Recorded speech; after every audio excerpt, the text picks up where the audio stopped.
Terima kasih Anda masih bersama kami di Presisi Utama. Kelompok Diskusi Keadilan Sosial menggelar diskusi publik untuk membahas isi dari perubahan Undang-Undang Nomor 2 Tahun 2002 tentang Kepolisian Negara Republik Indonesia. Dan diskusi ini turut dihadiri oleh segenap elemen masyarakat.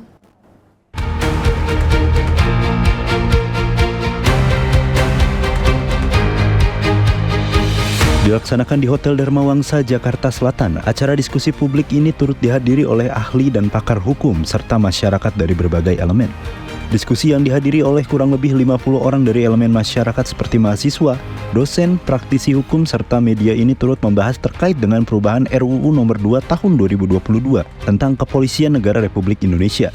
Beberapa pakar hukum yang menjadi pembicara di dialog ini memberikan respon positif terkait dengan perubahan RUU Nomor 2 Tahun 2022 tentang kepolisian. Salah satunya adalah pakar hukum administrasi negara Muhammad Ruliandi yang menegaskan bahwa kepolisian harus diberikan penguatan secara demokratis karena Polri dekat dengan masyarakat sebagai pengayom. Selain itu, dia juga menjelaskan bahwa UU kepolisian harus menyesuaikan dengan keadaan saat ini. Maka di dalam Undang-Undang Dasar 45 itu ada satu alinea keempat itu, tujuan bernegara kita adalah melindungi segenap bangsa dan seluruh tumpah darah tanah air. Siapa yang melaksanakan? Ya jelas kepolisian. Apakah kepolisian saat ini dengan reformasi yang tadinya terjadinya proses peralihan itu, ya Orde Baru kemudian menginginkan suasana pemerintahan demokratis, maka kepolisian harus diberi penguatan secara demokratis. Tentu dengan lahirnya TAP MPR tadi, TAP 6 dan TAP 7 MPR, pemisahan TNI dengan Polri. Maka Polri itu sudah mulai ke sivilian. Dia sudah masuk ke wilayah yang lebih demokratis. Kenapa demokratis? Karena dia dekat dengan masyarakat. Sebagai pengayom, melindungi masyarakat. Itulah kenapa Undang-Undang Kepolisian itu harus menyesuaikan kebutuhan hukum saat ini. Tujuan diadakannya diskusi publik ini adalah untuk memberikan informasi terhadap masyarakat dan juga sebagai masukan untuk Polri agar kedepannya semakin presisi dalam melakukan tugas, fungsi, serta perannya. Dari Jakarta, Jelang Baskara, Christian Hendra melaporkan untuk Polri TV. Pasca penyelenggaraan diskusi publik di Hotel Dharma Wangsa, Jakarta Selatan yang membahas tentang perubahan RUU Kepolisian Negara Republik Indonesia, beberapa elemen masyarakat memberikan respon positif dalam menanggapi hal tersebut. Yang pertama ini adalah melihat bahwa inisiasi dari teman-teman sipil maupun Polri, khususnya Polri di era sekarang ini, Polri semakin lebih banyak mendengar aspirasi. Artinya dengan adanya diskusi publik ini menunjukkan bahwa Polri dalam hal ini dalam era keterbukaan informasi, Polri pun ikut update dengan melibatkan civil society.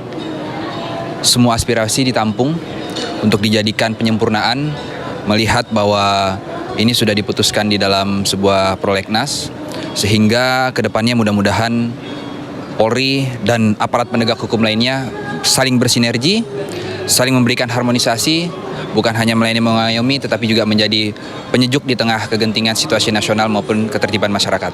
Saya tidak anti RUU Polri ya, sama sekali tidak anti RUU Polri. Hanya yang tadi saya soroti adalah ya masalah peran dan fungsi Kamtibmas Polri dulu hari ini. Dengan ditambahnya kewenangan dalam RUU Polri, ya sehingga pekerjaan Polri kan tambah berat. Nah, bagaimana jika pekerjaan Polri tambah berat, tetapi Kamtibmas kita sudah beres atau tidak ini? Yang tadi saya sampaikan dengan contoh ya kan, berapa banyak sih kejahatan yang dilakukan oleh oknum Polri terkait HAM? Berapa banyak begal di lapangan ya, sehingga masyarakat sekarang merasa tidak aman nih ya. Saya sampai pulang malam pun merasa tidak aman, walaupun saya laki-laki, tapi ngeri kalau ngelihat berita-berita itu tiap hari. Saya setuju, penguatan Polri itu setuju. Polri harus kuat ya kan dalam melindungi masyarakat. Harapannya ke depan saya ingin Polri itu tambah kuat, sehingga kita kalau jalan malam ya pakai perhiasan misalnya, bawa tas, bawa uang, tidak perlu khawatir dengan adanya kejahatan seperti itu. Terus yang Kedua, ada tanggung jawab Polri terhadap korban-korban yang terjadi dari korban kejahatan yang tadi saya beri contoh kan. Kalau kita parkir mobil hilang ada pengganti. Kalau security kita di perumahan tidak benar ya kita ganti kan begitu. Ada konsekuensi. Nah, oleh karena itu saya berharap Polri yang terbaik dapat apresiasi. Misalnya di daerahnya kejahatan sangat menurun, itu betul-betul diapresiasi. Tapi kalau di suatu daerah kejahatannya meningkat, nah itu perlu dievaluasi lagi. Pribadi aku sendiri, ini dari pribadi ya, karena memang kan perubahan dari UU Polri tahun 2002 ini menurutku menimbulkan banyak polemik dan pertanyaan di masyarakat dan publik gitu. Nah, apalagi terkait dengan bertambahnya masa pensiun dari Polri itu sendiri, karena semakin diperpanjang otomatis ada anggaran dana yang memang harus dipersiapkan dan juga menambah anggaran dana yang seharusnya tidak harus dikeluarkan gitu menurutku. Terus selain itu juga memang tadi juga sudah dijelaskan di setiap perubahan harus ada pengawasan gitu, memang harus ada pengawasan dan juga partisipasi publik lagi, apalagi masyarakat untuk bisa mengawasi dari peraturan yang diubah ini gitu. Jadi memang menurutku masyarakat emang harus aktif mengkritik dari perubahan tersebut, memang agar nanti bisa dibicarakan lagi baiknya tuh seperti apa peraturan ini. Harapannya adalah sebagai polisi yang memang menjaga keamanan negara ini memang harus menjaga marwahnya sebagai polisi, karena keamanan negara dipegang olehnya. Jadi jangan sampai kepercayaan publik terhadap Polri itu menurun dengan adanya revisi-revisi undang-undang yang seharusnya ada, karena memang seperti yang dijelaskan juga dari undang-undang tahun 2002 itu sudah masterpiece dari peraturan tersebut seperti itu. Kepala Operasi Nusantara Cooling System 2024 beserta pejabat utama menyambangi Polda Nusa Tenggara Barat guna penguatan internal kepada Satker pelaksana Polda NTB untuk menghadapi Pilkada 2024 mendatang.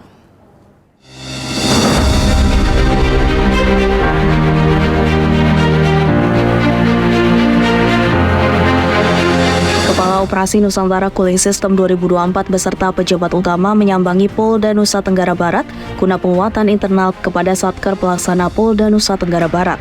Penguatan internal kepada Satker ini berlangsung di Aula Sasana Dharma Polda Nusa Tenggara Barat pada 25 Juli 2024 yang disampaikan langsung oleh Kepala Operasi Nusantara Cooling System 2024 Irjen Pol Asep Edi Suheri. Pengarahan penguatan internal ini dilaksanakan untuk penguatan internal Satker di tingkat Polda Nusa Tenggara Barat untuk mempersiapkan para personel Polda Nusa Tenggara Barat menjaga situasi Kamtibmas yang kondusif menjelang dan seusai Pilkada serentak. Bapak Kapolda dan sejajaran yang kami banggakan, Operasi Nusantara Cooling System atau NCS sendiri merupakan program inisiasi Bapak Kapolri yang bertujuan untuk meredam potensi konflik melalui tindakan preemptif dan preventif dengan didukung kegiatan kehumasan dan BANOP guna menciptakan stabilitas keamanan NKRI serta memastikan pemilu yang aman dan damai. Nah, operasi ini berfokus pada upaya pencegahan Pak Kapolda. Tidak ada kegiatan tindakan represif, penegakan hukum. Jadi hanya preemptif dan preventif. Tapi kalau yang di Aceh ditambah oleh Pak Kapoldanya ada tindakan represif, karena apabila terjadi konflik satker mana yang bergerak. Nah, itu mungkin bisa juga oleh dari Polda NTB. Pada kesempatan yang sama, Kapolda Nusa Tenggara Barat Irjen Pol Umar Faruk menambahkan bahwa jajaran Polda Nusa Tenggara Barat siap untuk menghadapi Pilkada serentak. Anggota seluruh di jajaran Polda Nusa Tenggara Barat ini siap mengamankan Pilkada 2024. Ini jangan sampai semangatnya ya, jangan sampai kalah dengan tim dari pusat. Dari ini seluruh tim pusat ini terdiri dari berbagai satker yang ada di Mabes Polri. Ya, bahwa pengamanan terhadap pemilu 2024 ini, ya Pilkada 2024 ini menjadi menjadi perhatian pimpinan. Bapak Kapolri telah membentuk tim Nusantara Cooling System ini mendapatkan tugas yang sangat berat bagi rekan-rekan tim yang ada dari Mabes Polri. Jadi seluruh satker dari Bareskrim, dari intelijen, dari logistik, ya, dari Bimas, semua itu turun ke lapangan semua untuk melakukan langkah-langkah, ya, upaya-upaya untuk bisa menciptakan situasi pelaksanaan pilkada tahun 2024 ini berjalan aman, lancar, tertib, dan sukses. Operasi Nusantara Cooling System ini merupakan bentuk menindaklanjuti arahan dari Presiden Republik Indonesia bahwa Polri harus adaptif dan proaktif dalam pengamanan pilkada serentak pada bulan November 2024 mendatang. Dari Nusa Tenggara Barat, Willy Amanda, Polri TV.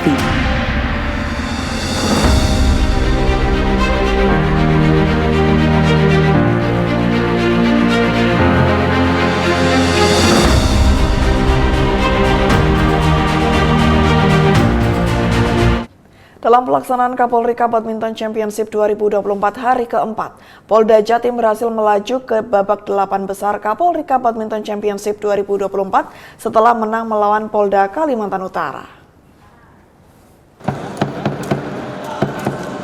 Ajang Kapolri Cup Badminton Championship 2024 memasuki hari keempat. Dalam pelaksanaannya, Polda Jawa Timur berhasil mengalahkan Polda Kalimantan Utara 2 set langsung dengan skor 21-15 dan 21-19. Atlet badminton dari Polda Jatim, Bribda Abnyana dan Bribda M. Andi Taufik memberikan respon positif terkait dengan kemenangan yang diraih Polda Jawa Timur. Pada pertandingan selanjutnya, Polda Jawa Timur akan menghadapi Polda Kalimantan Timur di babak 8 besar yang akan terlaksana nanti sore.